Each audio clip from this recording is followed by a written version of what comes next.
Y bueno, ya estamos, queridos amigos, nuevamente la derecha ataca pensamiento crítico en tiempos neolíticos. Y como prometido, nos quedaba pendiente una segunda parte al programa que habíamos hecho sobre Batman, que originalmente nosotros habíamos titulado Comunismo y Anarquismo en Batman, pero bien, no nos había dado el tiempo para, digamos, abordar ambas cuestiones. Y en ese programa abordamos básicamente la cuestión del anarquismo en Batman.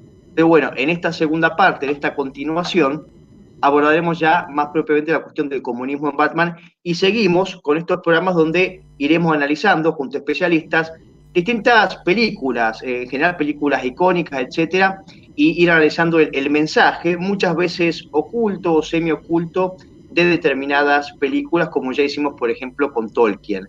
Y tenemos nuevamente acá ya un gran amigo, un amigo de la casa, que es Laureano Martínez, a quien el último sábado, cuando estábamos haciendo un programa con un amigo de El Salvador, la gente reclamaba el programa con Laureano, porque claro, nosotros habíamos, en ese sentido ya habíamos prometido dejar fijo el sábado a las 22 horas programas con Laureano, digamos abordando distintas películas. Pero bueno, el sábado pasado lamentablemente no pudimos hacerlo, entonces estamos haciéndolo hoy y seguramente tengamos un nuevo programa el sábado que viene. A mí me gustaría mucho abordar una película que es de culto prácticamente, a mí me gustó mucho, que es El Club de la Pelea, pero bueno, ya veremos más adelante este tipo de cuestiones. Bueno, Laureano querido, te saludo, ¿cómo andás? Hola, buenas noches, Cristian. Lola de vuelta. Gracias una vez más por tu invitación. Gracias por este espacio que me das, que me concedes totalmente gratuito. Un saludo a todas las personas que nos están viendo y escuchando en este momento. Un saludo especial a Ezequiel, tu anterior invitado, porque agradezco que me haya citado en su exposición. Así bueno, le agradezco de todo corazón a eso. También a mis compañeros y amigos más queridos que en este momento nos están viendo, Cristian. Y una última cosa, para las que me están escuchando. Estamos a fin de mes, no podré, así que pedí prestado dinero para comprarme realmente polar con micrófono nuevo. Tengo exterior nueva y tengo ahora con micrófono nuevo. Por favor, que bien, ya no sé qué hacer. Así que bueno, todos los propósito que el otro día fue Pascua. Así que bueno, también un saludo de Pascua para todos. Pedimos a Jesús resucitado que nos ayude con esta transmisión y todas las que vienen las que tendremos por venir. Bueno, lo que voy a hacer hoy, Cristian, va a ser básicamente dos cosas. La primera, obviamente, la dijiste vos recién. Voy a explicar la influencia bastante marcada por momentos del comunismo en la película dirigida por Nolan, la tercera parte y última, que se llama El Caballero de la Noche Asciende o The Dark Knight Rises. Y cuando termine esa exposición, curiosamente se me ocurrió algo que hace unos días atrás estaba viendo en internet más información como para también incluirlo en la charla, ¿por qué no? O citar a otra persona. Y vi un video muy lindo, muy bueno, que subió un gran intelectual, y aparte es de nuestro terruño, de aquí de Argentina, un gran intelectual como es el señor Horacio Justo Baudagna, gran intelectual que aparte es un sólido intelectual y referente antiprogresista en nuestro país, ligado a otras grandes personalidades como Nicolás Márquez, Miklos Lukács, Nahuel Sotelo, vos mismo, Cristian, que tuvieron una ocasión de un reportaje. Y él subió hace unos días un video breve que se llama ¿Por qué Batman es un héroe de derecha? Así que lo voy a comentar porque encontré bastante material del cual estoy de acuerdo y lo voy a destacar, pero unas cositas que no. Pero bueno, eso va a quedar un poquito para el final y bueno, voy a intentar hacerlo con la altura que el video que el propio Horacio hizo, la altura que se merece ese mismo video, ¿verdad? Pero bueno, vamos a lo nuestro. Vamos a hablar entonces de lo que es, de lo que fue la influencia entonces del comunismo en el episodio número 3 de esta gran trilogía de Christopher Nolan. Antes que nada, los curiosos del film. Algo yo comenté de Christopher Nolan en la anterior charla, así que un poco voy a salteármela. Pero, por ejemplo, la actriz Anne Hathaway, sabemos que hizo esa inolvidable Gatúbela, a mi entender la segunda Gatúbela, porque la primera para mí es Michelle Pfeiffer, pero es una apreciación personal.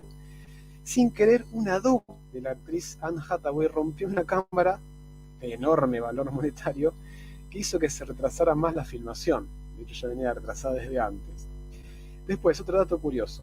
Nolan había solicitado unos más o menos 500 extras para participar de la película, y se ofrecieron 10.000.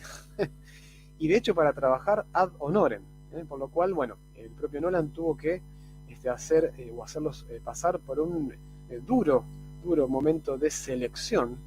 Bueno, el propio Nolan comparte y dice que incluso a él le costó mucho porque había mucha gente que quería participar y de manera muy entusiasta. Yo en esto voy a admitir, si yo hubiese participado hubiese tomado la misma actitud, pero bueno, es algo también personal. Y en el guión preliminar de Batman Dark Knight Rises, el villano principal no iba a ser Bane, esto lo aclaro, sino que iba a ser en realidad The Riddler, como se traduce en castellano como el Acertijo. ¿Y saben quién iba a ser el actor que iba a ser el Acertijo? Ni más ni menos que un actor fetiche para Nolan, el gran Leonardo DiCaprio. Mira. Nunca sabremos qué hubiese pasado de eso, pero bueno, hubiese sido al menos un buen indicio. Sabemos que DiCaprio estuvo en Inception, una serie de películas, la cual por lo menos dirigido por Nolan, es una preciosidad su actitud y su actuación. Finalmente, es también sabido que el personaje del Joker, o sea, el actor Heath Ledger, iba a participar también en el episodio 3, pero bueno, desgraciadamente por su muerte no pudo estar, pero iba a estar incluido en ese primer boceto de ese guión. Bueno, cambiando un poco esta cuestión preliminar, me gustaría explicar al menos a muy grosso modo qué es el comunismo. Si bien por ahí no es un canal como el tuyo, Cristian, La Derecha Ataca, se ha hablado de comunismo muchísimas veces, y está bien que se haga, obviamente para criticarlo, porque honestamente apoyarlo no se lo puede, al menos si no tiene un criterio serio desde la filosofía. Pero bueno, es por ahí necesario, al menos desde mi perspectiva, explicar algunos de sus puntos, para que después me resulte mucho más fácil explicar cómo estos puntos que yo voy a tocar aparecen explícita e implícitamente en esta película. Comencemos con algunos entonces. ¿Qué es el comunismo? Se llama así una ideología fundada por el viejo y querido filósofo y sociólogo alemán Karl Marx. Marx nacería en 1818, un 5 de mayo para ser más exactos, y moriría un 14 de mayo de 1883 en Inglaterra, un día antes de mi cumpleaños. De familia acomodada, de religión judía, y posteriormente convertido al protestantismo. Era abogado y generaría en Karl un gran interés en el terreno de las humanidades. Ese doctoraría años después en filosofía, y en esa área gran influencia del principal filósofo alemán, que fue Georg Friedrich Hegel. Entonces me quiero detener en una cosita, pero no voy a explicarlo demasiado, porque Hegel tomaría por lo menos la dialéctica del amo y el esclavo. Por ahí ténganlo muy en cuenta porque es un dato que no es menor. Posteriormente, Marx trabajaría escribiendo artículos en una revista llamada Rheinische Zeitung, perdón, mi alemán que es horrible, y tiempo después, años después, en distintos viajes que haría por Europa, conocería, cosa que yo no nombré en la entrevista previa, en persona al famoso filósofo ruso Mikhail Bakunin, recordemos el padre del anarquismo, y comenzaría desde entonces a estudiar la teoría económica de los filósofos Adam Smith y David Ricardo correspondientemente. Ambos, saben muy bien, filósofos relacionados con la ideología del capitalismo. Poco después, Marx conocería a su último personaje muy cercano a él, de hecho su gran amigo, el filósofo Friedrich Engels, con quien escribiría ni más ni menos el manifiesto del Partido Comunista. Recordemos ese principio del manifiesto del Partido Comunista, ese fantasma que recorre Europa. Bueno, después volveré sobre esa cita. Y terminaría escribiendo años después el propio Marx su otra obra importante, que es El Capital, Der Kapital, como se dice también en alemán. ¿Qué pasa con respecto al sistema de pensamiento de Marx? Bueno, una de las principales críticas que hará será en contra de la desproporcionada e injusta visión que él tenía, o lo que él le achacaba, digamos, a los que tienen los famosos burgueses, ¿sí? Aquellos que poseen básicamente el dinero y el poder. Y también defendería, digamos, de una manera tenaz, a lo que él llamaría los proletarios, ¿no? Recordemos que proletario, la palabra proletario viene en latín prole, que significa ni más ni menos que tener hijos, ¿eh? Aquellos que solo aportan lo que Marx llamaría la fuerza del trabajo, y que de hecho son en su mayoría pobres. Esta desproporción, señala Marx, es algo que existió siempre, y de hecho lo explica argumentando que en todas las épocas de la historia occidental existieron estas diferencias con otros nombres. Es decir, en la antigüedad habría como este binomio entre patricios y plebeyos. En la época medieval, otro binomio más, que sería el señor feudal y el siervo. Y finalmente en la época de él, que son los términos que acabo de decir hace un ratito atrás. De este mismo enfrentamiento eterno es que se dará en un futuro el triunfo de las clases oprimidas, instaurando así un régimen en donde no haya desigualdades sociales. En teoría, como dice Homero Simpson, el socialismo funciona, a lo cual Marx llama dictadura del proletariado. Recordemos esta expresión, dictadura del proletariado.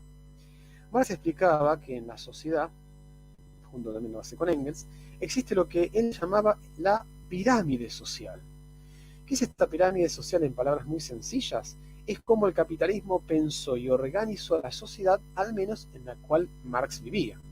Tenemos una pirámide en la cual, en la base, estaría entonces lo que él llama la infraestructura, o sea, todos los trabajadores, los proletarios que sostienen, y que son más y que son pobres, a todos los estamentos superiores, en el cual encontramos, por ejemplo, el ejército, encontramos a la religión, encontramos finalmente a las personas ricas, a los gobernantes, y por encima de todo a la ideología predominante que sabemos muy bien que se llama capitalismo.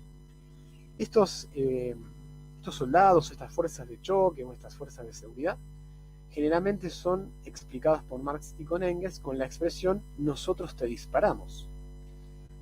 Las distintas religiones o creencias trascendentales son presentadas por estos pensadores alemanes con la expresión nosotros te engañamos. Y los estamentos superiores, los ricos, digamos, los burgueses como tales, propiamente dichos, son presentados con la expresión de nosotros te gobernamos. Recuerden, insisto, ustedes que están viendo y escuchando, memorizar este tema de la pirámide social, ¿sí? Y yo después volveré sobre ella, pero traten de recordárselo bien. Otro aporte importantísimo del marxismo es el concepto de alienación, ¿no? Que esto, lejos de ser alien, el octavo pasajero, alienación viene del latín alio, que también se configura como la palabra alter, que básicamente, si yo traduzco alio o alter al español, significa básicamente la palabra otro. Entonces lo que quiere explicar acá Marx es que una persona, un trabajador alienado, es básicamente otro, es transformado en un otro que no es él mismo. ¿Y cómo es esto de que se transforma en otro? Se transforma en otro porque el burgués como que le cambia la cabeza, le hace una metanoia, mal utilizada, ¿verdad? Y logra que este proletario piense y acorde a lo que el propio jefe o el propio gobernante, el propio burgués, le hace un lavado de cerebro, digamos. Esto es lo que él llamaría entonces Marx a grandes rasgos el concepto de alienación. Y un mecanismo muy importante que según señala que la alienación de una manera eficaz es la religión. Recordemos esa famosa frase de Marx dicha hasta el hartazgo por los zurdos, que la religión es el opio de los pueblos. También recordemos esto porque va a ser muy importante más adelante. Pero que yo les hablaba también de esta superestructura, que son estos estamentos que están por encima. Bueno, lo que hace las veces de argamasa social, como esta especie de, si se quiere, no sé, un pegamento entre los estamentos sociales, son estas mismas creencias, este mismo capitalismo, que de alguna manera engaña a las clases inferiores para hacerles creer que, viviendo en un sistema así, tienen oportunidades de salir de ese rol que les fue, digamos, previamente asignada y de una manera inamovible. Finalmente, para Marx es fundamental el papel de la mujer, recordemos también esto, para lograr una revolución necesaria e inevitable en la historia, y que presta especial atención en el preponderante de la participación de esta, y le dará literalmente voz y voto en la historia, o al menos eso es lo que la progresía del surrealismo nos quiere hacer creer, ¿verdad? Pero que le da un papel fundamental a la mujer. Recuerden esto, también lo voy a señalar en la película. Bien, entonces, ahora que ya hice una exposición muy breve de lo que es el comunismo, vamos a la parte principal. Cómo esto es que aparece de manera directa o indirecta en la película. Bueno, lo siguiente que voy a hacer es dejar en evidencia estas ideas, que aparecen representadas implícitas o a veces bastante explícitas. Empecemos con la primera. Yo le dije que Marx había denunciado la pobreza aberrante que se daba en Europa. De ahí, ¿no?, el concepto de un fantasma recorre Europa, bla, bla, bla. ¿Encontramos una pobreza también aberrante en la película? Sí, de entrada. Nos damos cuenta que Gotham es presentada por Nolan de una manera deliberadamente empobrecida. Y no solamente a un nivel moral que lo está, sino que pareciera decirnos Nolan que esta pobreza moral se debe a una pobreza material previa. Hay un diálogo muy interesante que tiene uno de los personajes que en un principio resulta, podemos decir, secundario, pero después va teniendo un asentadero, digamos, mucho más fuerte, incluso hasta el final de la historia, que es un policía llamado el agente Blake. Hago un flor de spoiler. Sería el que al final se transformaría en Robin, ¿no? Bueno, eso nos dice Nolan al final. Pero este mismo policía Blake se pone a dialogar en un momento sentado en una especie como de banca con un huérfano, que de hecho este orfanato está atendido por un cura que dejan exponer y explicar a este sacerdote que Gotham se encuentra sumergida en un pozo económico insostenible, en el cual este niño le cuenta a Blake que la única forma de escapar de la ciudad de Gotham, es decir, escapar de la pobreza, es irse hacia abajo, es irse a una especie como de suburbio que se encuentra bajo tierra, que ahí está encerrado y escondido, ni más ni menos que Bane. Como que en este guiño interesante Nolan nos está poniendo que debajo de Gotham hay una infraestructura marxista, que es la que está sosteniendo la superestructura que después se va a tomar el tiempo de explicar mejor. Pero esto sería un poco el primer ítem. El segundo ítem.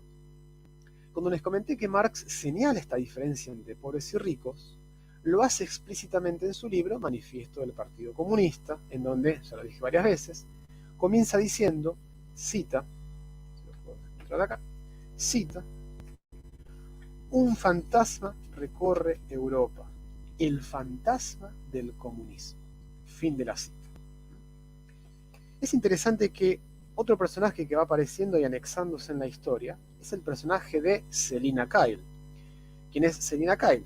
Gatúbela, la actriz Anne Hathaway, que en un momento se disfraza para entrar a la mansión de Wayne, para robarle sus huellas. Bueno, tampoco quiero hacer demasiado spoiler, pero en un momento determinado Bruce Wayne la empieza a perseguir porque se da cuenta que le robó algo de mucho valor, y se encuentran ambos, Bruce Wayne y Selina Kyle, en un baile de máscaras. Máscaras, fíjense. Después ellos entrarían en ese baile disfrazados y se encontrarían tiempo después en el mismo relato con máscaras afuera de ese lugar. Pero eso ya viene más adelante. Y en ese baile de máscaras, en un momento determinado, Selina se le acerca al oído a Bruce Wayne y le dice lo siguiente, lo voy a citar textual. Una tormenta se avecina, señor Wayne. ¿No puede prepararse usted y sus amiguitos para capear el temporal? Porque cuando llegue, todos van a preguntarse cómo pudieron creer que podrían vivir con tanto y dejar tan poco para los demás. Fin de la... Casi podemos decir que Selina acá está citando el manifiesto comunista. Viene, ¿no?, una tormenta que está avecinando sobre Gotham, que va a cambiar los tantos, que va a poner en su lugar a los ricachones, que va a poner también a su lugar a aquellos oprimidos. Palabra oprimido que después volveré sobre ella. Tercer ítem, para decirlo de alguna manera, o cómo aparece esta cuestión del comunismo en Batman 3. ¿Se acuerdan que les señalé que Marx habló del triunfo de las clases bajas y la instauración de la dictadura del proletariado? Bueno, en la película es lo que termina instaurando Bane. ¿Por qué? Porque este Bane mismo fue protagonista de 3 videos muy cortitos que no puedo pasar, pero sí se los puedo comentar. El primer ataque que hace Bane es atacar al Wall Street de la ciudad de Gotham, ¿no? Y mientras está atacando el Wall Street de la ciudad de Gotham, cuyo interés en realidad era robarle el tesoro o todo el dinero a Bruce Wayne, un yuppie, este corredor de bolsa, muy ingenuamente, le grita casi como retándolo a Bane, y le dice, usted es un estúpido, acá no hay dinero. A lo que a Bane se le acerca, lo mira de reojo y le dice, ¿así que no hay dinero? ¿Y por qué está usted aquí? O sea, Bane no es un idiota que se va a comer cualquiera. Sabía perfectamente que ahí había dinero, no presentado de la forma de papel moneda, pero que evidentemente la Wall Street de Gotham tiene muchísimo peso económico, ¿verdad? En otro de los videos, Bane, que en un principio aparece como alguien que, digamos, pareciera que trabaja bajo las órdenes de otra persona, que es un tal Taggett, que les cuento entre paréntesis. Este Taggett, que es un ricachón de Gotham, es el principal, digamos, adversario de Bruce Wayne, no de Batman, de Bruce Wayne, y que según Nolan nos presenta, digamos, de una manera efectiva al villano desde el punto de vista económico, Taggett, siendo el villano desde el punto de vista, digamos, moral, o como el anverso de Batman, Bane, pero el villano de Bruce Wayne es Taggett, el cual le paga a Bane para que le robe todo este tesoro a Bruce Wayne y pueda el propio Taggett absorber o comprar por muy poco monto todas las empresas Wayne. Entonces en un momento determinado Taggett se le acerca también muy ilusamente a Bane y le dice que le pagó una pequeña fortuna para que pudiera hacer todos sus negocios, todos sus entramados. Y en un momento determinado Bane le apoya la mano derecha sobre su hombro izquierdo. Esa secuencia asusta realmente, porque encima Bane sabemos que es una persona muy grande, sabemos que es el actor Tom Hardy, pero se presenta como una persona imponente, ¿verdad? Muy desafiante frente a Taggett, y le dice que el dinero y todo el esfuerzo que hizo Taggett sirvió para una causa, pero que a Taggett ya no le sirve más. Dejando muy en claro que Bane, al igual que el Joker, también son desinteresados del dinero. A Bane no le interesa el dinero, le interesa trastocar los valores de esa sociedad. Esto que quede bien en claro. Y el último de los videos, que es, a mi entender, el más jugoso, cuando Bane en un momento determinado, usando los dispositivos o toda la tecnología que tiene Wayne Enterprises, sobre todo se roba dispositivos de lo que es el Batimóvil, va hasta una prisión que se llama Blackgate, una prisión en la cual había un montón de presos, al entendimiento de Bane, políticos. ¿Y por qué digo políticos? Porque recordemos que cuando termina el Batman 2, Batman Dark Knight, lo ponen preso al Joker, o al menos lo capturan, y termina muriendo el Caballero Blanco, es decir, Dos Caras, se hizo una ley llamada la ley del Caballero Blanco de Gotham, o sea, de Dos Caras. Harvey Dent. Exactamente, la ley Harvey Dent. Pero ¿qué pasó? Esta ley resultó ser una charada, una mentira que el propio Bane termina destapando ante la población. Entonces se vale de esa mentira de meter a un montón de gente en prisión, como para después liberarlos y tratar a la gente y convencer a las masas, me permito usar la palabra masa en este contexto, para decir que eran presos políticos, ¿verdad? Entonces en un momento determinado Bane, en voz alta y con un fuerte altavoz o bafle, dice lo siguiente, se lo voy a leer textual: les arrebataremos Gotham a los corruptos, a los ricos, a los opresores de generaciones que los han tiranizado con falsas oportunidades, y se las devolveremos a ustedes, la gente. Gotham es suya, nadie debe interferir. Hagan lo que les parezca. Empezar a irrumpir en Blackgate y liberar a los oprimidos. Dar un paso adelante, servir a reclutar un ejército. Los poderosos serán derribados de sus decretos y arrojados al implacable frío que nosotros tenemos, obligados a sobrevivir. Se celebrarán juicios, se disfrutará el botín, se derramará sangre. La policía sobrevivirá tras aprender a servir a la verdadera justicia. Esta gran ciudad perdurará. Fin de la cita. Uno saca a Bane y lo pone a Maduro, uno saca a Bane y nos pone, o sea, a Chávez, o lo pone a Fidel Castro. Está diciendo muy cierto, más o menos lo mismo. Porque recuerden ustedes que están del otro lado, que mientras Bane está diciendo esto, se escucha su voz en off, y Nolan muy hábilmente nos muestra que la ciudad está siendo saqueada de los pobres a los ricos, los empiezan a echar de sus casas, les empiezan a robar sus pertenencias, incluso levantan otras poblaciones supuestamente también bajas para que hagan lo mismo, meseros, mayordomos, encierran a la policía bajo tierra con una estratagema muy inteligente que hizo Bain y dejan a la ciudad prácticamente desprotegida. En todo este contexto se empiezan a organizar encima unos juicios cuyo juez máximo, que sabemos que es toda una paparruchada, es ni más ni menos que el espantapájaros, que es un psiquiatra, dicho sea de paso, y aquellos que va como declarando los culpables, entre ellos el comisionado Gordon, son obligados a salir de la ciudad y a morir en la intemperie con el frío. Esto es un clarísimo guiño a los gulags que pasaron en Rusia, en el cual las personas que iban ahí arrestadas, y muchos, por no decir prácticamente todos, eran presos políticos y se los obligaba a trabajar en el frío, y en el cual solían morir justamente por hambre, por frío, etcétera, etcétera.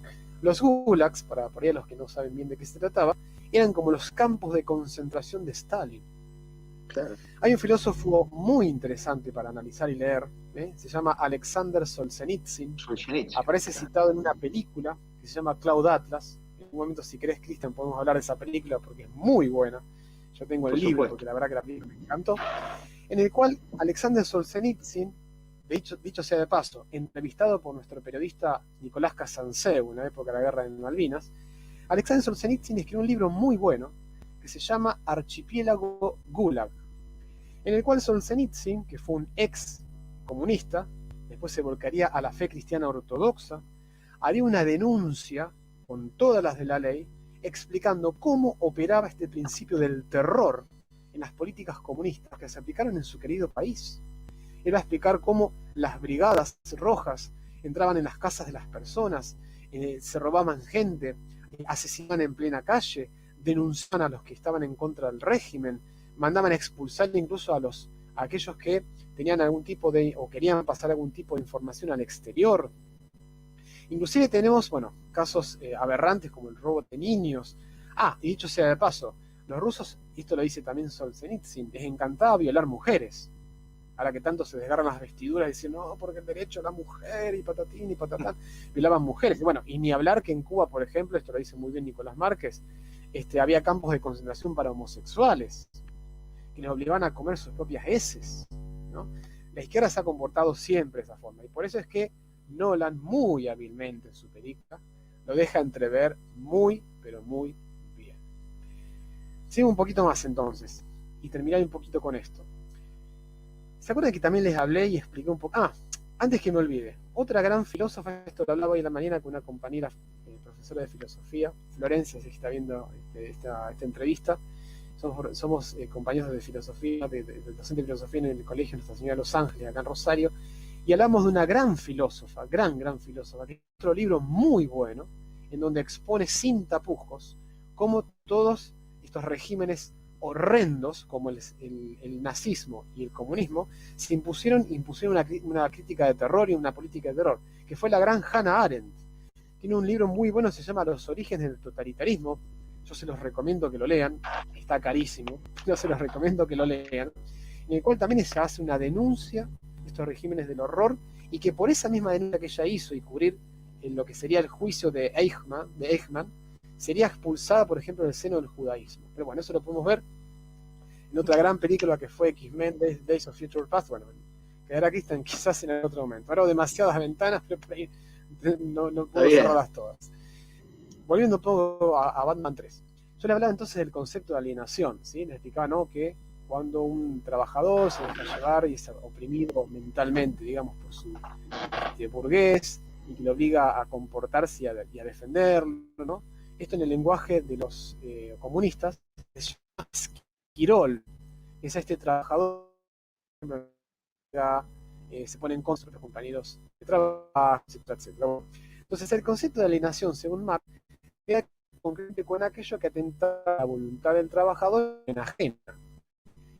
Fíjense perdón, Laureano, el concepto de alienación, por supuesto que el sujeto, el trabajador, él no es consciente, ¿verdad?, de que está siendo dirigido, de que está siendo sometido, es decir, él no tiene conciencia de su opresión, ¿verdad?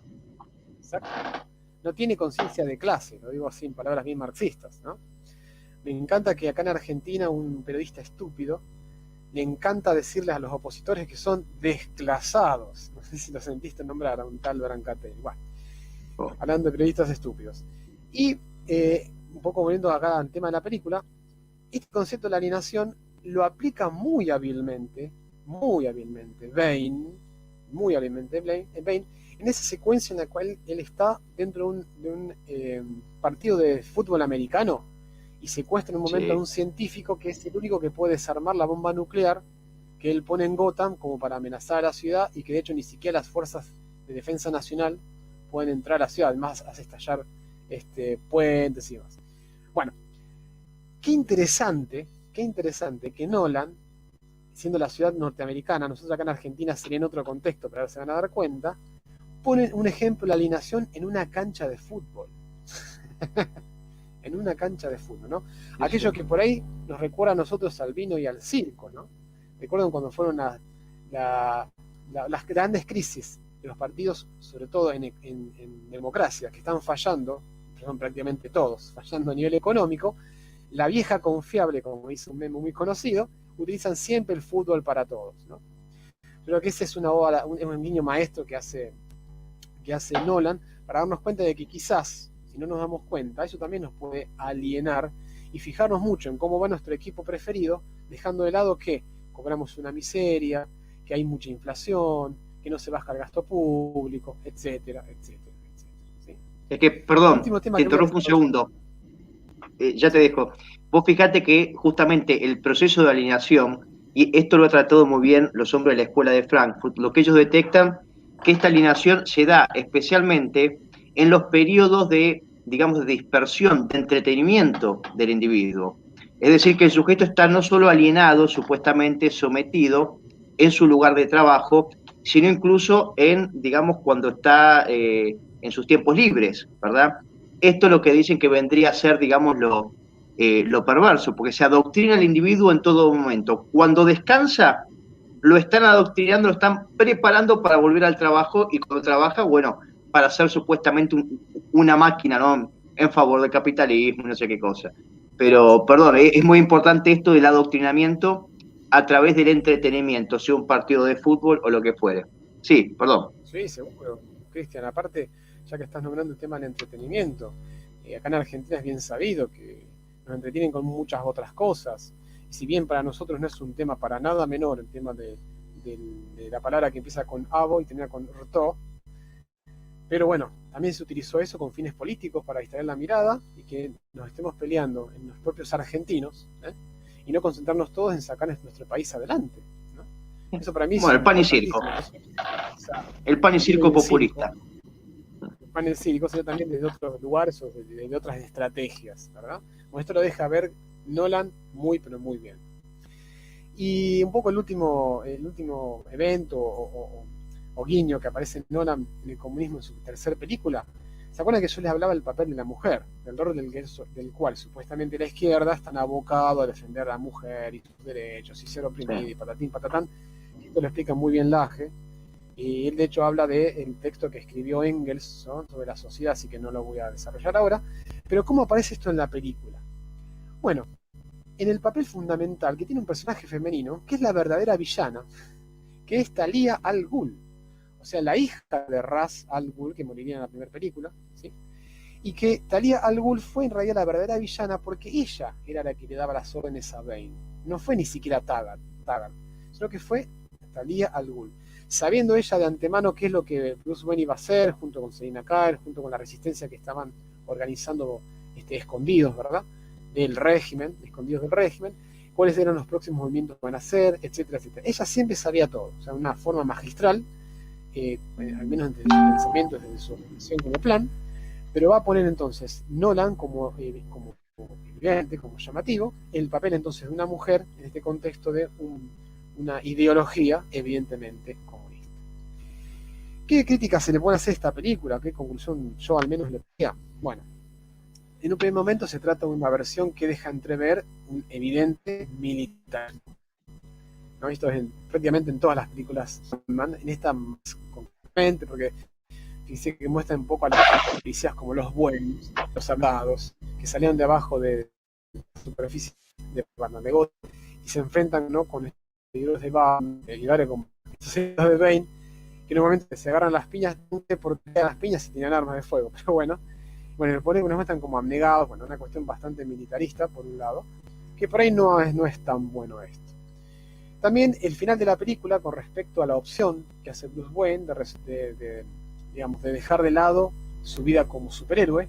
Recordemos esa parte en la cual con el Bat, así se llama su nave, hace estallar la bomba nuclear en el medio del mar y da a entender como que murió, ¿no? Esta es la parte final que Michael Caine, un gran Alfred, lo encuentra al final tomándose un Fernet Branca, dice él, que está Bruce Wayne con Gatúbela, bueno, como que dejaría la vida de superhéroe, y a su vez le deja la puerta abierta a Blake, o sea, Robin, para que lo reemplace en cierta manera. Entonces, bueno, esta cuestión, ¿no?, de que fue un final polémico que a muchos fans no les gustó. Por ahí, lo que más sentí o leí de muchas personas que les gusta muchísimo Batman y que les gustó mucho esta trilogía, era que hubiesen preferido que Bruce Wayne hubiera muerto realmente. Hubiese sido un muy buen final y un final, digamos, bastante épico, por cierto.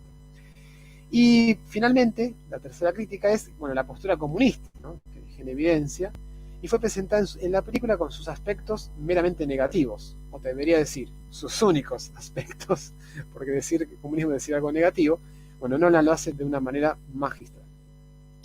¿Qué les voy a leer como conclusión? Lo siguiente. Como hemos visto, el film, intencionalmente, presenta muchos aspectos filosófico-marxistas muy interesantes para tener en cuenta. Si bien no es la idea principal de esta producción que estoy haciendo ahora, ¿no?, dejarlo en evidencia, ya que se trata al fin y al cabo de la historia de un superhéroe, pero resulta vital tener en cuenta que presenta un trasfondo digno de analizarse y nos eleva la mirada de una manera original la interesante mixtura entre filosofía y cómics. Unos aspectos también para analizar de esta película, por más que ya no sea la conclusión, algo que a mí me hizo mucho ruido, que no tiene que ver específicamente con el comunismo, pero no puedo dejar de nombrarlo porque en la película le dan muchísima trascendencia, que es esta cuestión del pozo, donde está encerrado Bruce Wayne, ¿no? Este pozo que está muy lejos de Gotham, de hecho está en otro continente, Sí. rodeado de personas que están en una situación básicamente de lincheras, ¿verdad? Y la única forma que tienen de escaparse es ir saltando estos peldaños, ¿no? Ahí, bueno, para mí Nolan ha hecho una jugada magistral, porque es una caída y un levantamiento metafísicos que está teniendo Bruce Wayne. Porque recordemos que él va a parar ahí después de haber peleado y perdido su primera pelea con Bane. Bane, de hecho, le quiebra la espalda, y esto es prácticamente igual a como dicen los cómics. Bane le hace eso a Batman en los cómics. No en este contexto que muestra la película, pero le hace eso en los cómics. Entonces Batman va a parar ahí, va a parar un Batman que ya todos descubren y saben quién es, o sea, no tiene, digamos, intimidad en su identidad, por decirlo de alguna manera, está derrotado, está venido a menos desde un punto de vista moral, porque él se ve, digamos, disminuido en sus creencias, y también es un Batman que está, para colmo, quebrado desde un punto de vista físico. Entonces, entra en un pozo muy grande, en un pozo, podríamos decir, angustiante, para usar una palabra filosófica, y necesita el apoyo de los demás reos, y sin la protección de una cuerda. Miren qué interesante esto, como que está haciendo un ascenso metafísico, quizás una oración para salir de ese pozo, en el cual la única ayuda es la divina, no la ayuda terrena, en el cual Bruce Wayne va saliendo de ese pozo y puede ayudar a las otras personas, es decir, logra una especie de empatía, palabra que no me gusta mucho, pero vamos a usarla en este contexto, en el cual ya sale nuevo y curado, desde un punto de vista filosófico en sus creencias, y desde un punto de vista físico, porque ya está curado, dentro de un médico y lo cura. Y aparte, como plus, podemos decir, se entera de la verdadera historia de Talia al Ghul, porque sería ella, que después él entendería, la que se escapa saltando y dejaría a Bane en el fondo, lastimado como lo vemos, y por eso es que usa la máscara, la famosa máscara que, bueno, se hizo Bane recontra famoso, incluso en muchos cosplayers, que a mí me gusta verlos, aparecen personas con esta máscara digna de vestirse como él. Entonces, no quería dejar pasar, digamos, esto que a mi entender no es ningún tipo de detalle para nada. Y como les decía al principio, acá el verdadero villano no es Bane, el verdadero villano es Talia al Ghul, y el otro verdadero villano, o sea, Talia al Ghul es la villana de Batman, y Taggart es el villano de Bruce Wayne. Hay un doble villano que es interesante dejarlo muy, muy en claro, ¿sí? Bueno, gente, espero que les haya gustado esta charla. A mi entender, hay muchos otros detalles, pero bueno, quise quedarme en los principales y demostrar una vez más que el comunismo se hace presente de una forma crítica, por supuesto, de la mano de un gran director, y que bueno, esto merece saberse, pensarse, reflexionarse y tener los ojos abiertos de que muchas otras películas nos presentan al revés, películas en las cuales nos presentan que, no sé, el comunismo o el socialismo son buenos. La película del Hoyo, la película española, que es una porquería, que no me voy a analizarla por eso Agustín Vázquez presente esta idea de que bueno, los que están abajo son los oprimidos, son los opresores y patatín, patatín, patatán. ¿Está? No sé si quieren que responda alguna pregunta, Cristian, Sí, vos o tengo una pregunta. Justo cuando hablábamos nosotros ahí, antes de comenzar el programa, hubo algo muy interesante que me dijiste, que Batman en realidad, ¿cómo fue que me dijiste? Es de derecha, pero no tan de derecha, por hablar en términos sencillos, ¿no? ¿Qué quisiste decir con respecto a esto? Sí, sí, sí. Un ¿Puede ser poco para presentado como un terminar, arquetipo de claro, derecha o no sé, o conservador, etcétera, o no? sí, porque la cosa más o menos comenzó así, Cristian. Hace unos días atrás me puse en contacto con un video muy bueno, hecho por Horacio Giusto, un gran intelectual argentino. La verdad que les recomiendo que vayan a su canal porque es muy interesante el contenido que tiene. Y él posteó un video bastante breve, de hecho, simple de entender, que se llama ¿Por qué Batman es un héroe de derecha? ¿Sí? Y entonces, explica, da razones por las cuales llega a esa tesis que intenta demostrar. Y yo un poco haciendo un comentario lo más breve posible, me gustaría hacer, hacer una especie como de contestación a ese video suyo. Tanto sus aspectos, podríamos decir, en los cuales yo estoy de acuerdo y destaco, y lo voy a decir de una manera muy explícita, como en aquellos aspectos en los cuales yo prefiero pensar otra cosa. Y esto, lejos de mí, por favor, de ser una controversia, que no lo es, yo lo respeto a Horacio porque es un gran pensador, tiene unos análisis muy interesantes, aparte de vos mismo, Cristian, lo has hecho un reportaje. No, es un amigo personal, por supuesto. Por ejemplo, de la talla, mi abuelo Sotelo, Miklos Lucas, Márquez, etcétera, etcétera. Pero me gustaría como exponer otra cosa y que por ahí la gente que está escuchando o viendo, o que vea y escuche después, saque su propia conclusión, si están tan así. Entonces, como el video de Horacio se llama, entonces, ¿por qué Batman es un héroe de derecha? Que es una pregunta retórica. Yo voy a contestar con mi exposición diciéndole, Batman comparte cuestiones de derecha, pero no es enteramente de derecha. Y lo voy a explicar por qué. Antes que nada vamos a hacer algo un poco obvio, Cristian. Vamos a decir, aunque sea de una manera escueta, qué es derecha. Si no nos ponemos de acuerdo en eso, es medio como al cohete que explique lo que viene a continuación. ¿Y en quién me voy a basar para responder esto? En algo que hizo Nicolás Márquez. Tiene un video muy bueno que es ¿qué es la derecha? Que yo también recomiendo que la vean. Y Nicolás como que lo resume en estas tres características. Una persona de derecha sería alguien que adhiere al liberalismo, al nacionalismo y al conservadurismo. Repito, es alguien que adhiere al liberalismo, entiéndase de lo económico, el nacionalismo, desde la querencia de su terruño, y el conservadurismo, es decir, ligado con las tradiciones, los valores, etc. Entonces yo lo que voy a intentar hacer es responder si Batman atraviesa estas tres características, se las puede reunir, Claro. digamos. Si las puede reunir, digamos que es un pensador de derecha. Si teclea o falla, diríamos que no es tanto derecha, que es mi tesis, ¿no? Para demostrar. Entonces, primero voy a empezar a explicar en qué cosas sí estoy de acuerdo con el video de Horacio, aplaudo e insisto, véanlo ustedes mismos. Él habla y repite que Batman es un héroe desde el punto de vista de la filosofía estoico, y no podría tener más razón que esta. Pero por ahí tengo que explicar un poco qué es el estoicismo. Es una filosofía que surgió en la Grecia tardía y que después llegaría inclusive no solo a la Roma, por ejemplo, grandes filósofos estoicos, tenemos, no sé, Séneca, por ejemplo, o el propio Marco Aurelio, que fue emperador, que fue un filósofo estoico. Acá quiero meter una cucharadita de algo, contar una pequeña anécdota que es interesante, que Marco Aurelio en un momento estaba dándole latigazos a una persona que había hecho una falta a la ley, ¿no? a la iuris, como dice la ley en latín, a la ley, y en un momento deja de azotarlo. Entonces un consejero del rey le pregunta, dice, pero emperador, ¿por qué dejó de golpearlo? Y Marco Aurelio responde, porque estoy enojado. Es decir, él no se va a dejar llevar por las emociones, ¿verdad? Entonces, esto es importante para que lo sepamos.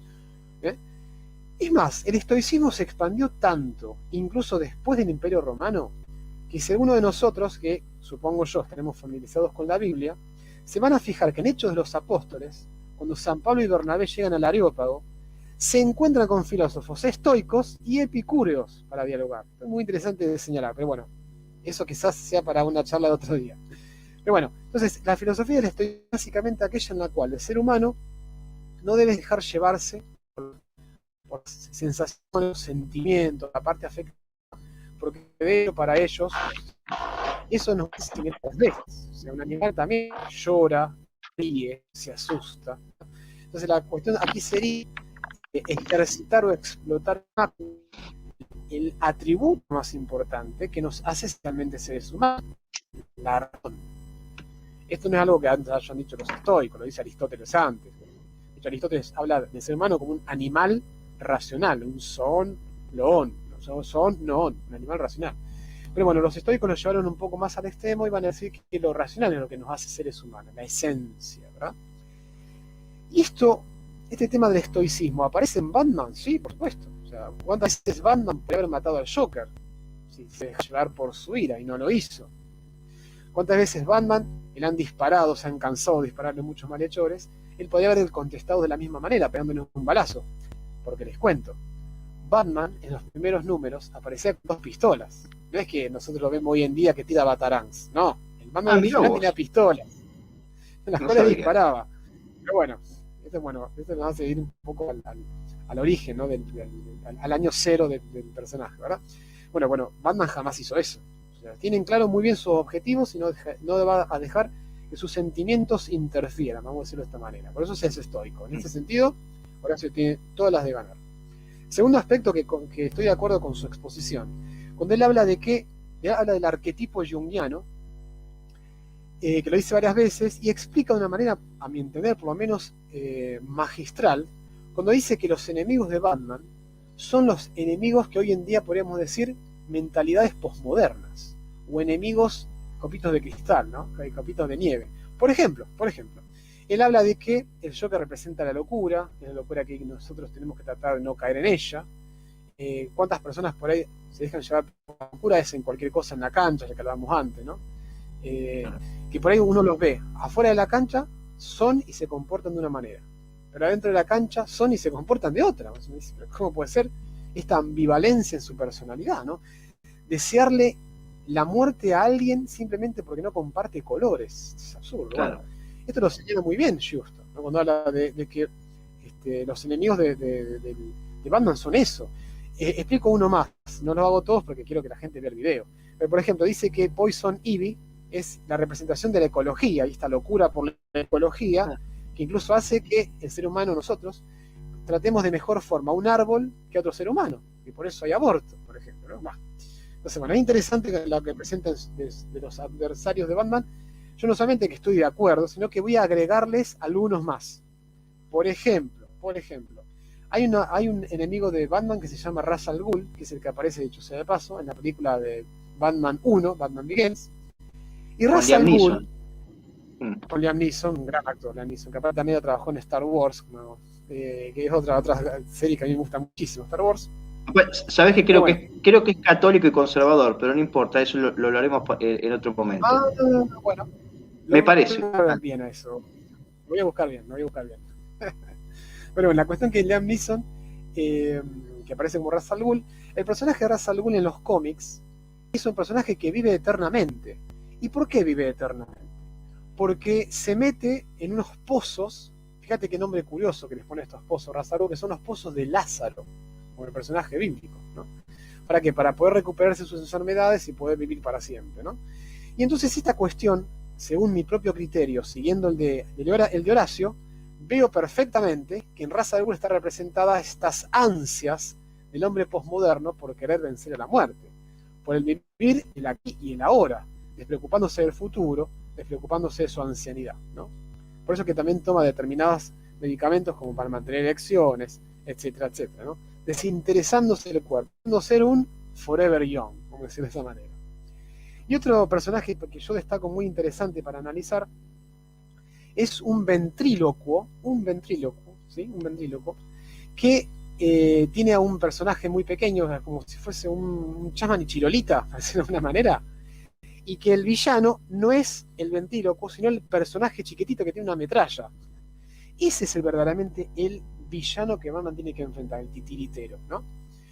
Y bueno, ¿y cómo vería yo, siguiendo el pensamiento de Horacio, cómo vería yo representado algo posmoderno? Bueno, las ganas de no crecer, de ser permanentemente un niño, de detestar ser un adulto. Esto pasa en las series de televisión, pasa en los superhéroes, en los cuales Batman, que empezó siendo un superhéroe adulto, hay una nueva saga de cómics asquerosas, no las recomiendo ni ahí, en la cual retratan a un Batman adolescente en la escuela. De hecho el cómic se llama Gotham High, o sea, la secundaria gótica, en la cual lo representan a él joven en la secundaria, con un Alfred homosexual, Uy, Dios, te metí. en el cual él comparte espacio en un triángulo amoroso entre Selina Kyle, Gatúbela y el Joker.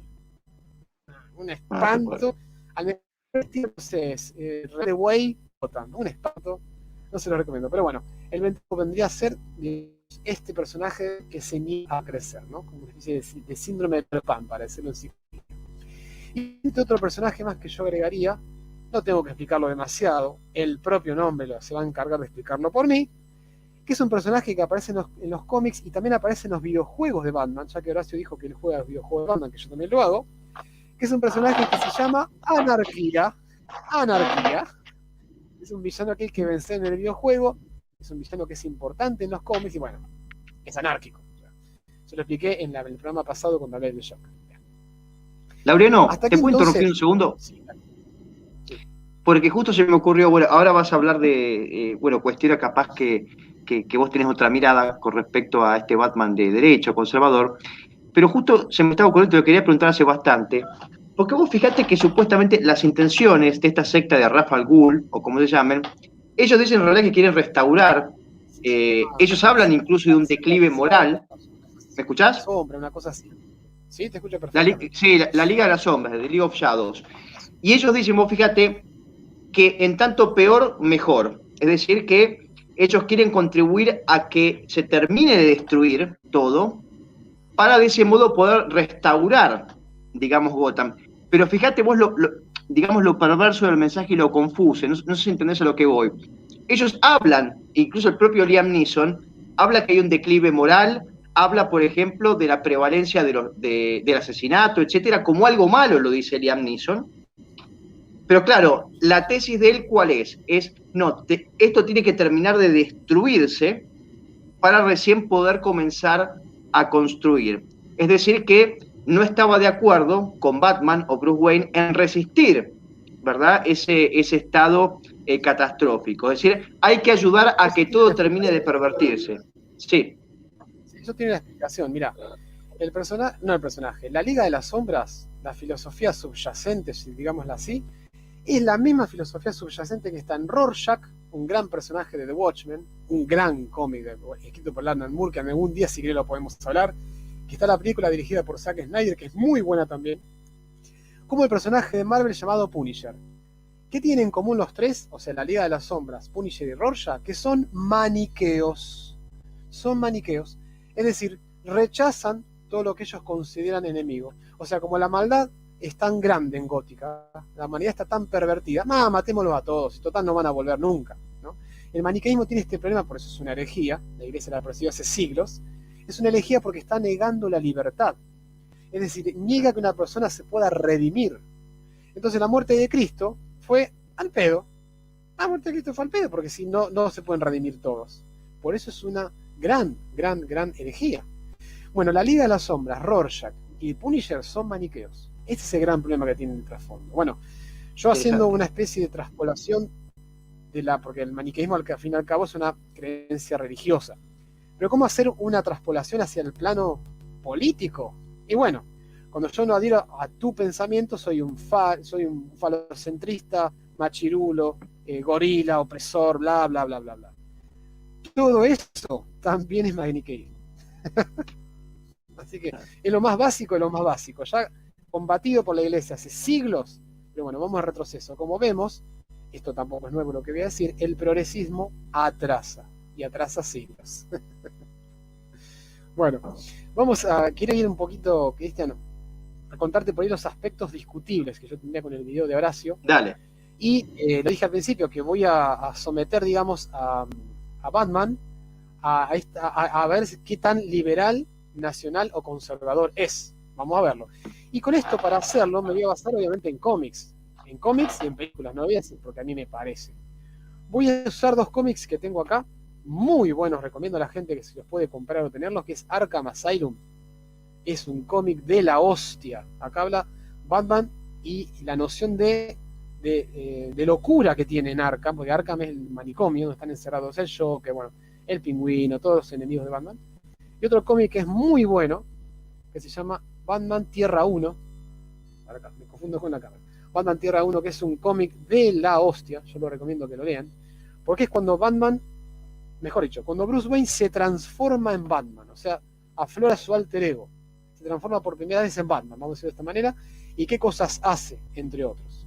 Otro cómic del cual voy a hablar, pero que no lo tengo en físico, pero que es muy bueno, que lo recomiendo, es una saga que es extraordinaria, yo creo que es lo mejor que tiene DC hasta ahora, que se llama Kingdom Come, traducida al español como Venga a nosotros tu reino. Y si vos lo comparás con el Padre Nuestro, estás bien orientado, Cristian, porque Venga a nosotros tu reino, Kingdom Come, es un cargado hasta el hartazo de cuestiones religiosas. Vamos a ver un plan que voy a comentar, que es muy saber estas 3 características. Bueno, vamos directamente a la crítica. La primera, vamos a ver si Batman entonces es liberal. Yo sostengo, desde mi postura, y después de haber leído los cómics, que Batman tiene 2 cosas con el liberalismo. O bien no es liberal, o bien es un liberal desacertado. ¿Y por qué digo que no es liberal o es un liberal desacertado? ¿Por qué? Porque las apariciones que tiene Bruce Wayne, muchos consideran que Bruce Wayne es por ejemplo, un filántropo, como lo es, por ejemplo, Tony Stark, ¿no? Que es Iron Man en el universo de Marvel. Pero en realidad, Batman, o Bruce Wayne, no es un filántropo, es un playboy. ¿Por qué? Porque esto es un bluff, o sea, es un disfraz. De la misma manera que Clark Kent es el disfraz de Superman, no es que Superman es el disfraz de Clark Kent, no. Clark Kent es el disfraz de Superman. Bueno, el disfraz de Batman es ser un playboy, es ser Bruce Wayne. Porque en realidad Bruce Wayne se ve a sí mismo como Batman, no se ve a sí mismo como Bruce Wayne. Y lo es ¿por qué? Por el famoso evento del asesinato de sus padres, ¿no? Sabemos que lo matan. Hay muchas historias con respecto a esto, si fue un payaso, si fue el Joker, bueno, no me voy a meter ahora, pero el asesinato de sus padres. Entonces ahí él empieza a ser Batman, en ese mismo momento, cuando vence sus miedos, cuando enfrenta a los murciélagos, que él tenía miedo, y utiliza el miedo a su favor. Dicho sea de paso, esto es un arquetipo de Carl Jung, ¿no? Que es el miedo, ¿verdad? Entonces, mi primera tesis entonces es que Batman lo que hace es que no es tan liberal, porque es un playboy, y como sabemos, todo playboy le interesa la fastuosidad, el derroche de dinero, presentarse con mujeres hermosas. Entonces hace un mal uso del dinero. No es como haría un liberal, ¿no? Que bueno, el dinero que tiene lo ahorraría, trataría de bajar al máximo sus gastos, trataría de ser alguien sobrio. Bueno, Bruce Wayne no hace esto. Gasta, porque la tiene, digamos. Al menos pero cuando perdón, se disfraza de Laureano, Bruce Wayne. pero ¿no será que lo hace justamente por un tema de apariencia? Digo, lo hace justamente sí, para que la gente lo perciba como tal, obviamente. claro. Sí, Cristian, por supuesto, pero eso no debilita mi tesis, la refuerza, porque estás reconociendo que lo hace. Yo no digo que esté bien o esté mal, yo digo que lo hace. Y lo hace para aparentar, sí, pero lo hace. Entonces no está haciendo un correcto liberal. O sea, Von Mises se enojaría, porque estarían derrochando, digamos, como decirlo de esta manera, ¿no? O sea, bueno, por eso yo demuestro que no es un liberal o que no es a mitad de camino, digamos. Y otra cosa, en un momento Horacio señala que hay 3 cosas que según él le da como características a Batman que lo hace una persona de derechas, y él dice que es blanco, heterosexual y capitalista, ¿sí? Lo cual en parte es cierto. Batman es eso. Hasta que si no lo pongan como negro Netflix, por lo menos por ahora es blanco, heterosexual y capitalista. Ahora bien, tenemos otros 2 personajes que son igual de épicos, de fucking epics, que Batman, que componen la Liga de la Justicia, que son Superman, que en realidad se llama Kal-El, y la Mujer Maravilla, que en realidad se llama Diana Prince, ¿sí? Y pensemos que tanto Diana Prince como Clark Kent también son blancos, heterosexuales. De hecho, Superman y Mujer Maravilla son pareja en el cómic de Kingdom Come, ¿no? De que venga a nosotros tu reino. No es Lois Lane, sino que es Mujer Maravilla. De hecho, hasta tienen un hijo, ¿eh? Pero no son capitalistas ninguno de los dos. Por más que vivan en un ambiente capitalista, porque recordemos, Clark Kent vive en Metrópolis, donde él trabaja como periodista, ¿no? En el diario El Planeta, y él, bueno, tiene que ser capitalista a la fuerza, ¿no? Pero en realidad, en toda la historia de su infancia, y esto nos deja ver muy bien la película Man of Steel, de Zack Snyder, la forma social en la que está organizada Krypton es en castas, y en castas muy determinadas. De hecho, existen las castas de los científicos y los militares, por decirles dos. El papá de Kal-El, que se llama Jor-El, que es el actor Russell Crowe, es de las castas de los científicos. Y gracias a que es de la casta de los científicos, es que construye la nave en la cual, bueno, Clark Kent puede escaparse, ¿verdad? Entonces, capitalismo, mis polainas. Clark Kent no es capitalista. Vive como sí, pero no es un capitalista, ¿no? En tal caso será algo así como, a ver, ¿cómo decirlo? Como una sociedad casi como la describía Platón en la República. Dicho sea de paso, esto es un guiño bien, bien friki y bien enfermito como yo. En un momento determinado en la película Man of Steel, Clark Kent está leyendo el libro La República y le empiezan a pegar unos bullies. Eso no lo hace Zack Snyder porque sí. Me está queriendo decir que Clark encuentra en la República de Platón una forma similar a la vida que él tenía en Krypton. Por eso pone ese libro. Búsquenlo ustedes, esa secuencia en la película, ¿no? Vale. Basta terminar de hablar de Clark Kent. Vamos a hablar entonces de Prince. Es blanca y sexual. Pero vive en una sociedad capitalista, recordemos, trabaja restaurando piezas de arte, lo muestran en las dos películas de Mujer Maravilla, por más que sea malísima, pero está bastante bien hecha. Pero Diana Prince, chicos, a ver, vive en la isla de es lo más monárquico que existe. Ella es princesa. Es la princesa. De hecho, de la palabra princesa, ella toma la palabra príncipe para ponerse Prince como el apellido. Diana, la princesa de Temisira. Entonces, capitalista, mis polainas, ella es monárquica, como lo sería que yo, Belgrano, en nuestro país, ¿no? Recordemos que Belgrano, el padre de la patria, era monárquico, porque él quería que gobernara un inca, ¿no? Acá en la tierra. Bueno, aquí vos sos profesor de historia, lo sabés mucho mejor que yo. Entonces, bueno, Batman entonces, ¿es liberal? ¿O no? ¿O lo es mal? Digamos, bueno, eso que lo decía la gente. Vamos a la segunda característica. Decíamos, ¿no?, que Batman es nacionalista, o debería ser nacionalista, para ser considerado derecha, según nos explica Nicolás Márquez. Entonces la pregunta es, ¿Bruce Wayne es nacionalista? Ni. So. ¿Por qué digo que ni o por qué digo que so? Bueno, porque para empezar, Batman es alguien que tiene mucho dinero y lo ha sido, bueno, por la herencia de sus padres, y gracias a ese dinero es que se logra costear sus trajes, el batimóvil, las armas, etcétera, etcétera. Hasta ahí estamos bien. Bueno. Ahora bien, ¿esta tecnología Batman la comparte? No, señores, a nadie, ni siquiera a Cyborg. Los que vieron la película de la Liga de la Justicia que hizo Zack Snyder hace poquito, que duró 4 horas, recomiendo vivamente que la vean porque es genial. Van a ver que la tecnología que tiene Cyborg, de la Baticueva, Cyborg se la roba. No es que Bruce Wayne se la entrega así, agarra toda mi baticomputadora, usarla como vos quieras. No, no, no. Cyborg la hackea. ¿Con esto qué quiero decir? ¿Hay alguna filosofía que explique que la meritocracia haga que yo encierre mis conocimientos y no los comparta a nadie, y menos todavía esos conocimientos a mí me acarrean riqueza? Sí, el libertarianismo. Los libertarios opinan eso. ¿Y opinan eso por qué? Porque lo sacan de la filósofa libertaria con mayúsculas, que es Ayn Rand. Ayn Rand tiene un libro que yo tengo, el libro de ella, que es un bodoque así ancho, que es una novela de ciencia ficción, que se llama La Rebelión de Atlas, libro citado por Milley muchas veces, dicho sea de paso. En La Rebelión de Atlas, voy a hacer un spoiler pequeñito, después se los voy a relacionar con Batman y van a ver. En La Rebelión de Atlas, el personaje principal, que se llama John Galt, de hecho durante todo el libro aparece la expresión ¿quién es John Galt? Who is John Galt? ¿Verdad?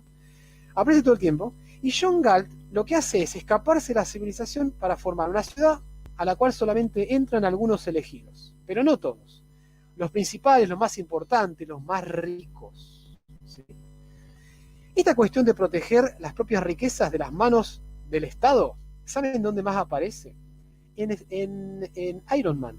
Cuando Iron Man es sometido a un juicio en el que le quieren sacar la armadura y él hábilmente dice, no, a mí no me van a sacar ninguna armadura, y se la termina robando su compañero Rhodes, ¿no? Sabemos que es War Machine, llevándole una armadura, la MK4 creo que era, se la lleva al ejército. En el fondo, ambas cosas, o sea, la situación de Batman y la situación de Tony Stark, que no son tan distintos en el fondo, es que son randianos. Son randianos.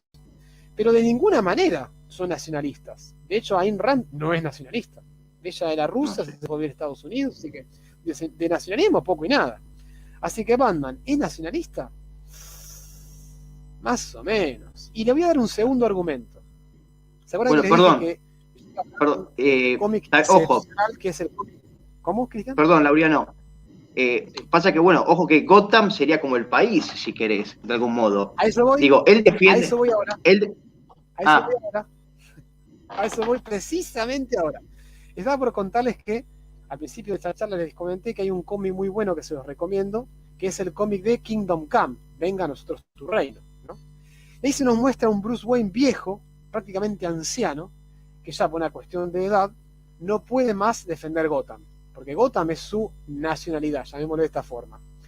Y tal es la relación de nacionalidad o de querencia del terruño que tiene Bruce Wayne con Gotham, que más de una vez ha pasado a Linterna Verde, o sea, Hal Jordan, volando por la Tierra, no por Gotham, por el planeta Tierra, y una vez se pasó por Gotham volando, y Batman lo fue a encarar y dijo, ¿qué haces acá que es mi ciudad?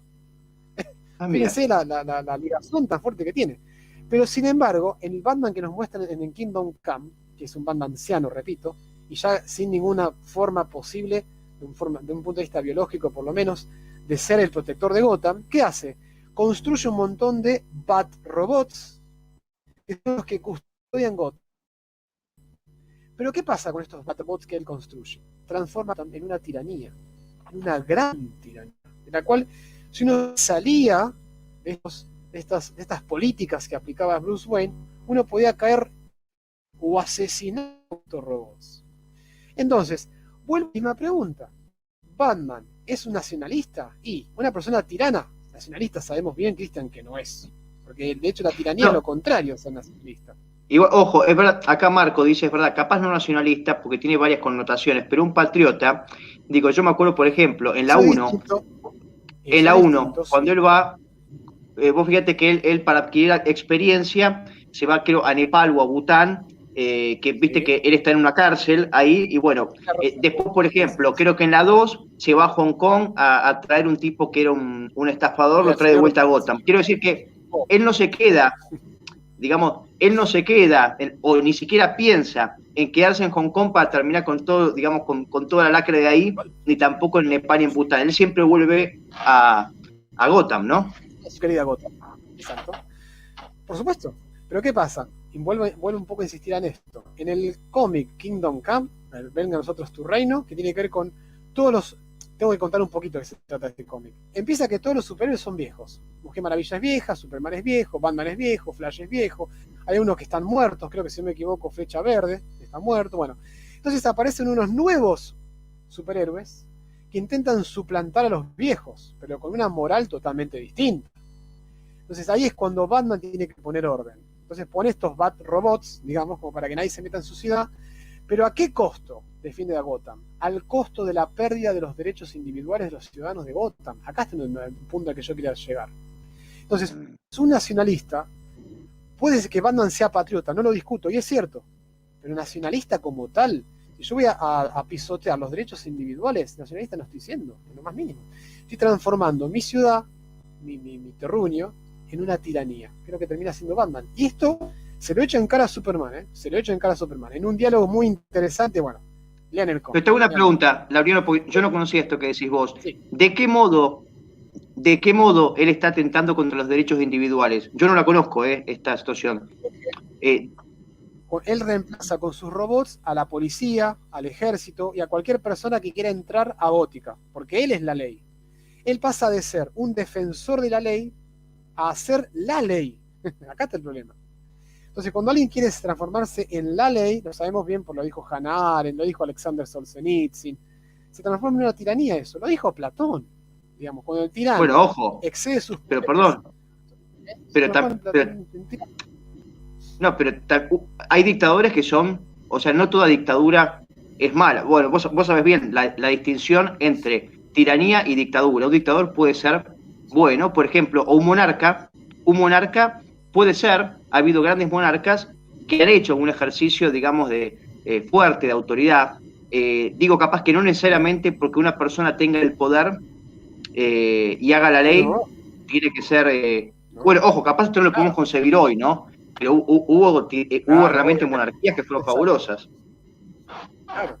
Imagínate vos, Cristian, si acá hubiera un superhéroe en nuestra ciudad, ojalá lo hubiera, pero que de la noche a la mañana está lleno de robots y de toque de queda. Vos no podés salir, no podés jugar, pero en nuestra ciudad no existe. Nosotros podemos ir por la calle sin ninguna cosa que nos tape la cara y podemos quedarnos hasta la hora que queramos. Claro. Bueno. Entiendo. Entonces transforma Bruce Wayne Gótica en una tiranía. Entonces esto, a las claras, básicamente no hay discusión en esto, no puede ser nacionalista de ninguna manera, digamos. Acá donde pisotea los derechos individuales, no por tener poder, sino por utilizarlo mal, está el problema, ¿no? Esto lo explica mucho mejor Hannah Arendt, lo explica mucho mejor Alexander Solzhenitsyn, etcétera, etcétera. Bueno, y me queda la última pata de lo que explicaba Nicolás Marques, ¿no? Estamos hablando del conservadurismo. Yo lo dejé al final porque es el que yo encontré más jugoso para analizar. Entonces la pregunta sería, ¿Batman es conservador? Bueno, vamos a pensar en algunas cosas.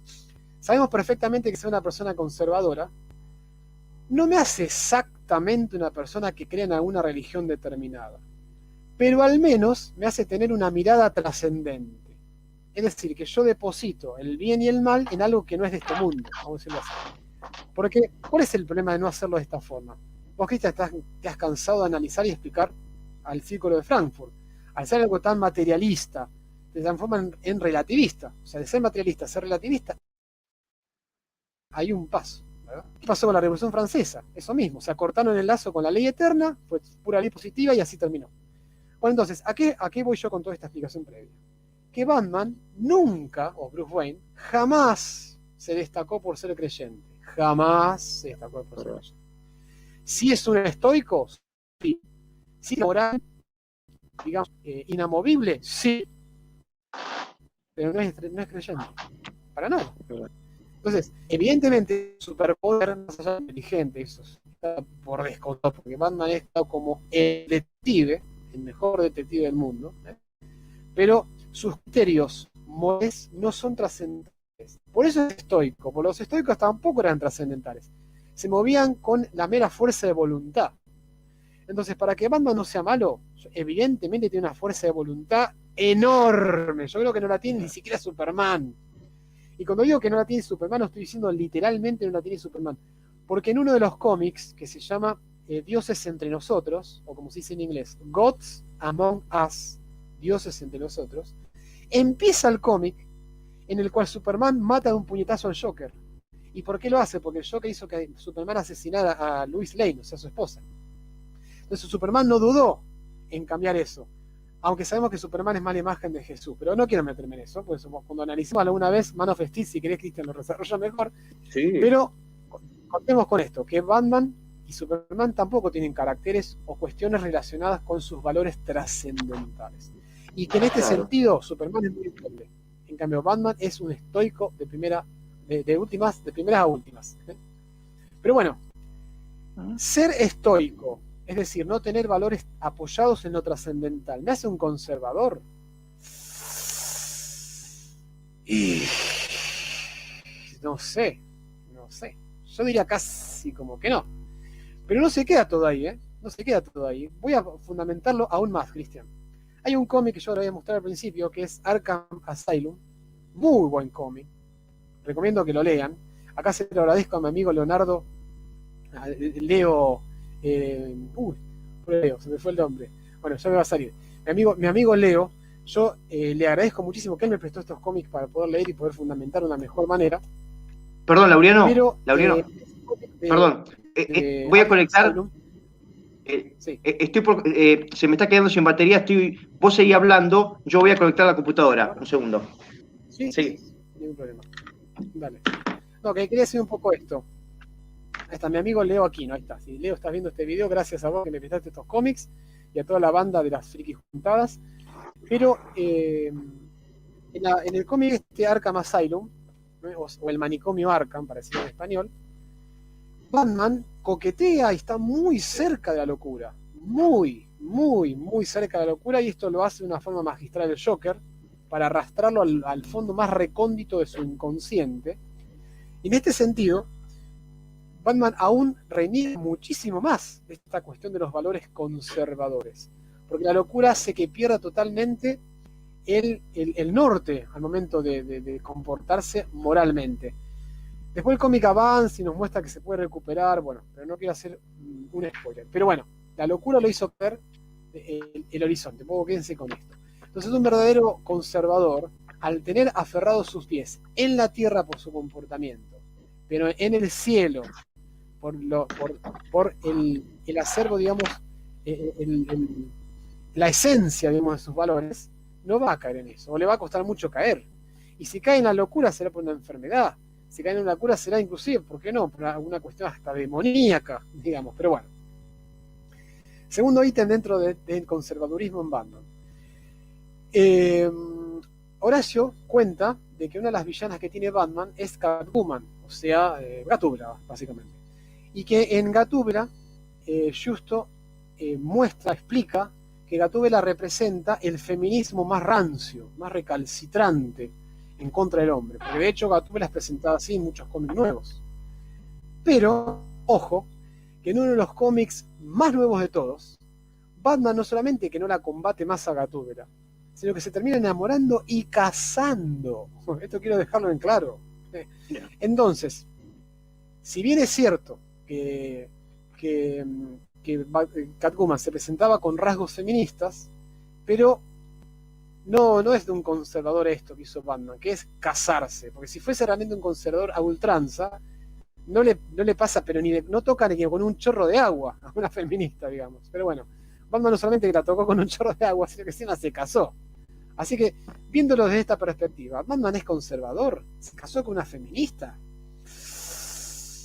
Qué sé yo. Bueno, y dejo un último argumento más para dejar un poco tecleando esta cuestión del conservadurismo en Batman, en el que hay un gran cómic, que lo recomiendo que lo lean, que se llama La broma asesina, o como se dice en inglés, Killing Joke, escrita por Alan Moore, un gran guionista de cómics, gran guionista de cómics, en el cual, en la versión animados de Killing Joke, muestran a Batman teniendo relaciones sexuales, ni más ni menos que con Bárbara Gordon. Bárbara Gordon es Batista.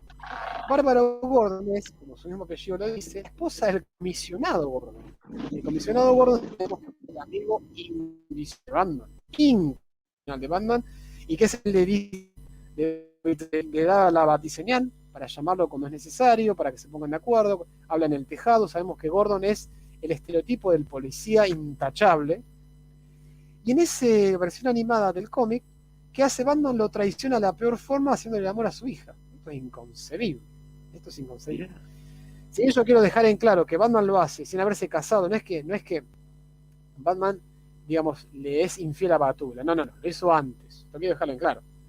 Pero, ¿dónde quedó el valor del casamiento, del matrimonio y de los hijos?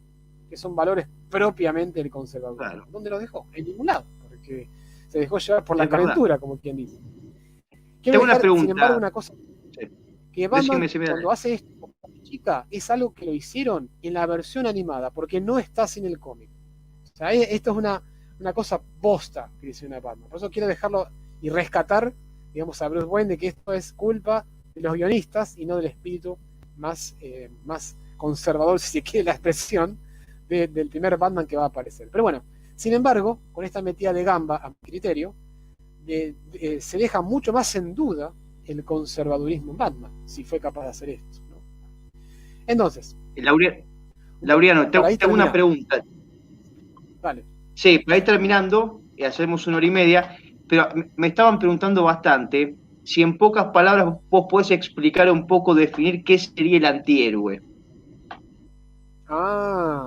Bueno, un poquito largo.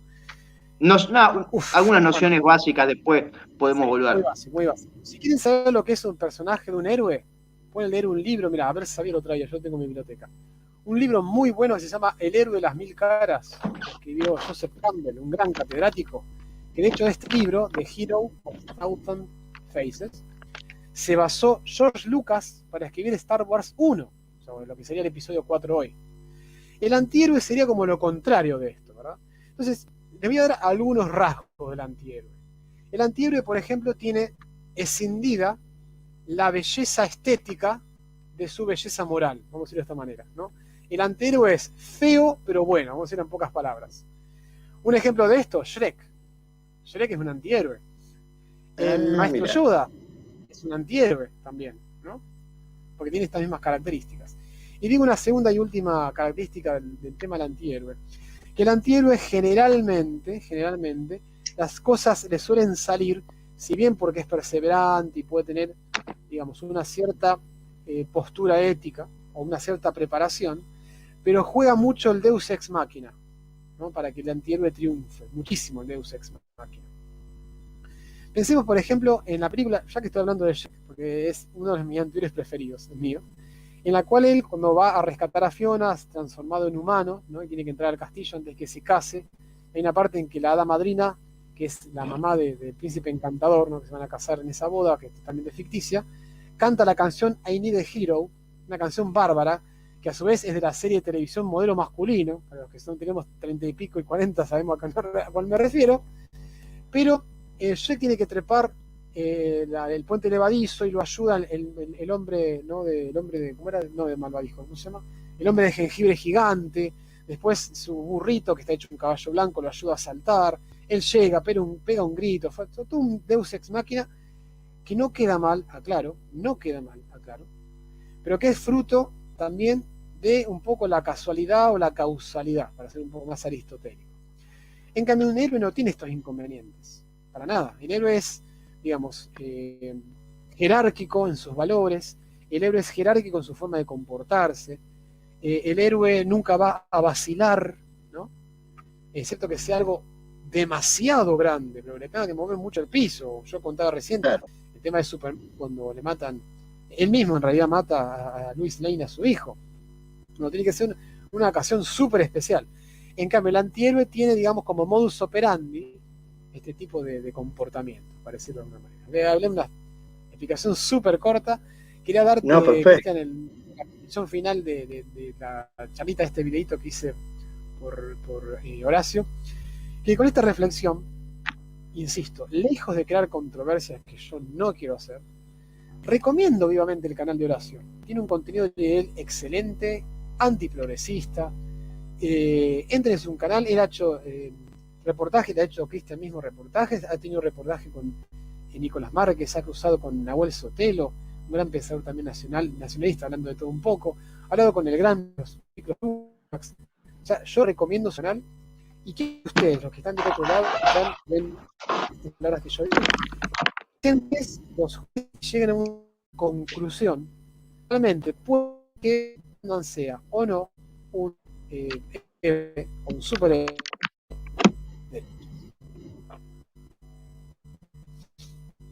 Ahí está. Se cortó un poquito, ¿eh? ¿Estás, Laureano? Se había como cortado, me pareció que se había cortado al final. Está bien. Lo digo de vuelta porque fue breve. Yo les decía que lo que en mi exposición breve, lejos de ser una controversia, que no lo es, en realidad yo quiero que las personas que están del otro lado, que están mirando y escuchando mis palabras, que entren al canal de Horacio, que le den un like, que lo sigan, tiene contenido muy bueno, antiprogre, es un intelectual de primerísimo nivel, se ha cruzado con personas como Nicolás Márquez, Nahuel Sotelo, vos mismo, Cristian, que les ha hecho un reportaje, con grandes personalidades célebres, y que lo mío es simplemente un punto de vista distinto. Entonces la idea de que las personas que están del otro lado sean ellos los que juzguen y llegan a la conclusión de que si realmente Batman es o no un personaje de derechas, un superhéroe de Sí, la derechas. intención es clarísima, pero eso quédate tranquilo, Horacio es un amigo, aparte estamos hablando, intercambiando pareceres, y gracias Horacio es que pude en gran medida empezar este canal. Escúchame, Laureano, si a vos te parece, eh, a mí, mira, podríamos hacer un programa el sábado a las 22 horas. A mí me gustaría, bueno, nos vienen pidiendo, digamos, ya viendo que sos Fight Club, especialista, Fight bueno, Club. ya mucha gente viene pidiendo muchas películas. La de Superman sería interesante, pero para salir Man of un Steel. segundito y dar un respiro a los superhéroes, a mí una película que me gusta muchísimo, que lo dije al comienzo de este programa, que es El Club Los de la Pelea, que superhéroes. creo que se puede sacar mucho. Me parece que podemos sacar de ahí Sí, muchísimo para hablar. Y vos, como sos cinéfilo, me imagino que sí, el esa Club de la película la Pelea. conocés y te debe Peli- gustar bastante. No solamente que la conozco y la vi, me encanta, tengo la banda sonora y me compré el libro que lo escribió Mm, Chuck Palahniuk. Me compré el libro porque me encantó, si bien es muy distinto en algunos aspectos con la película, pero lo esencial está. Lo esencial está. Sí, sí, pueden hablar nada, tranquilamente. Yo escribí una charla que se llama mm. Fight Club, Filosofía y Jabón. Mira, y escucha, ¿y esa charla la gente puede verla en algún sitio tuyo? No porque la voy a estrenar con vos, Cristian. Ah, La bueno, estrené con bueno, vos. mirá, tenemos la primicia, Se queda la excelente. Mirá, yo siempre me acuerdo, bueno, la última escena que es monumental con la canción de The Pixies, ¿dónde está mi, Sí, mi mente? Where's my mind? Cuando, Marta, bueno, la Marta, gente que me no... conociste en el peor momento de mi vida. Pum, pum, pum, pum, pum, explotando todo. No, para mí es un peliculón, es un peliculón.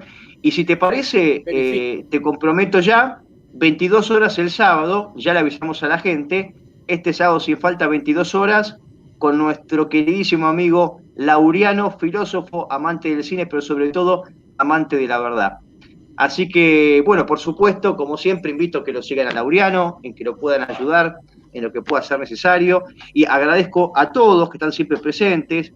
Acabo un poquito, estamos hablando de Batman, héroes, etcétera, y en una parte de la conversación, no sé si vos podés ver los comentarios, hubo un tiroteo con Paula Rodríguez. La quería invitar a salir la mitad de la gente que nos escribía, ¿no? Pobre Paulita, hubo un tiroteo ahí terrible. Pero bueno, somos de utilidad para todos. Bueno, enhorabuena si podemos juntar gente que siga la verdad y que estén juntos. Bueno, es un valor agregado muy importante. Así que, mira, 300 también. Bueno, hay un montón. Pero por lo Pero, pronto, este sábado a las mira, 22, sí, te cuento algo de 300. Es una novela gráfica, o sea, un cómic, hecho por Frank Miller, un gran escritor de cómics. Gran escritor de cómics. Bueno, Frank Miller hace unos años atrás, creo que 3 años atrás nomás, vino acá a Rosario en un evento que se llama Crack Bang Boom, que es todo de cómics. Yo siempre suelo ir y doy charlas los sábados, y lo conocí en persona a Frank Miller. mirá. Bueno, ya vamos a hacer un programa sobre eso y nos contarás con más detenimiento. Pero bueno, por supuesto, hay mucha gente de Chile, de Perú, agradecemos absolutamente a todos. Y bueno, primero te agradezco a vos, Lorena, por compartir todos tus conocimientos y pasión por el cine, etcétera, y por la verdad, repito. Así que bueno, quedamos ya para el sábado que viene a las 22 con el Club de la Pelea. Dale, Muchas gracias, Cristian. Toda la gente se conectó, que está aquí. Marco de Salia, Darkin Omega, Elcho, bueno, Paula Rodríguez, Teddy, William. Bueno, y mis amigos también, que de entrada me dijeron que se iban a quedar conmigo. Hemos formado una especie como de grupito que se llama Friki Juntadas. Y ahí está también mi amigo Leo, que fue el que me prestó los cómics. Así bueno, muchísimas gracias a todos. bueno, amigos, muchas gracias a todos. Nos estamos viendo, bueno, entonces el sábado con Laureano. Nos vemos, amigazo. Cuídate.